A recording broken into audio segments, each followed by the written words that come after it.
আপনারা সবাই কেমন আছেন? জানি কনসার্টের এই মুহূর্তটাতে কারো বক্তব্য শুনতে আসলে ভালো লাগার কথা না।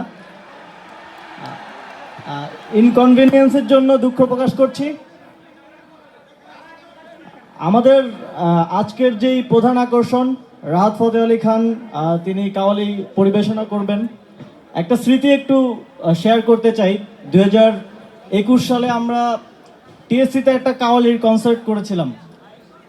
আপনারা জানেন আজকেও পারফর্ম করেছে সিলসিলা ব্যান্ড। আমি এক সময় সিলসিলার এক ব্যান্ড মেম্বার ছিলাম। তো আমরা সেই কনসার্টটা করতে পারিনি। সেখানে যারা দর্শক এসেছিলেন তাদের উপর ফ্যাসিবাদী সরকারের ছাত্র সংগঠন ছাত্রলীগ হামলা করেছিল, আমাদের বোনেদের মাথা ফাটিয়ে দিয়েছিল। গানেও তাদের এতটাই ভয় ছিল, সাংস্কৃতিক যেই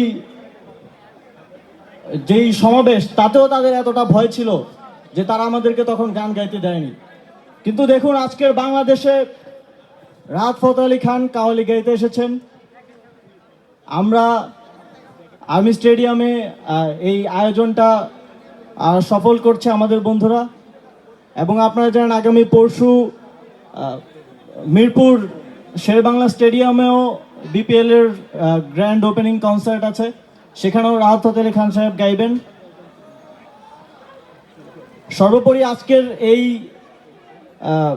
কনসার্ট সফলভাবে আয়োজন করার জন্য মাহি, ওয়াহিদ, মারজান সহ আরও যারা আয়োজক আছে